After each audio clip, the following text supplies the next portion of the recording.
Hi, என்னோடய name வந்து அமீர்.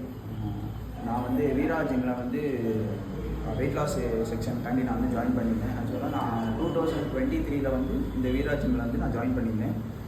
நான் அப்போ வந்து என்னோடய வீரா ஜிம்மில் ஜாயின் பண்ணுறப்போ என்னோடய வெயிட் வந்து எவ்வளோ இருந்துச்சு அப்படின்னு சொன்னால் 140லேருந்து 142 வரைக்கும் என்னோடய வெயிட் இருந்துச்சு. நான் ப்ரீவியஸாக ஒரு 4 months முன்னாடி ஒரு வீடியோ ஒன்று நான் வந்து அப்லோட் பண்ணியிருப்பேன் இன்ஸ்டாவில்.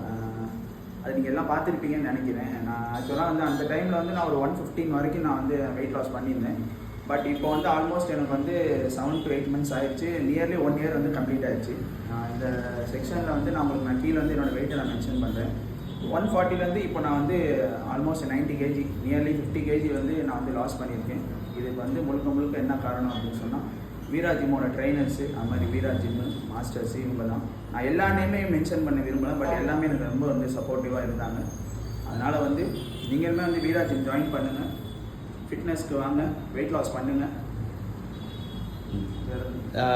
ஓகே, நீங்கள் இப்போ ஃபிட்னஸில் வந்து 1 yearல வந்து லாஸ் பண்ணீங்க. ஸோ வந்து இந்த 1 year டைம் எடுத்துனா இவ்வளோ தான் லாஸ் பண்ணியிருக்கேன்னு எதுவும் நீங்கள் கில்ட்டாக நினைக்கிறீங்களா? இல்லை ஓகே நான் சாட்டிஸ்ஃபைடு இந்த 1 yearல நான் வந்து இந்த விஷயம் நான் சாட்டிஸ்ஃபை ஆக மாட்டேன். ஏன்னு சொன்னால் 1 yearல வந்து 50 kgங்கிறது ஒரு சாதாரண விஷயம் கிடையாது. பட் இருந்தாலும் வந்து இன்னமும் நான் வந்து லாஸ் பண்ணணும். ஏன்னா பாடியில் வந்து கொஞ்சம் ஃபேட் இருக்குது. ஏன்னா 140 அப்படின்னு சொன்னால் 90 kg வந்தோன்னா பீப்புள்ஸ் ஆர் ஆஸ்கிங் என்ன உங்களுக்கு என்ன உடம்புல வந்து ப்ராப்ளமா இல்லை சுகரான்னு சொல்லி எல்லாமே கேட்குறாங்க.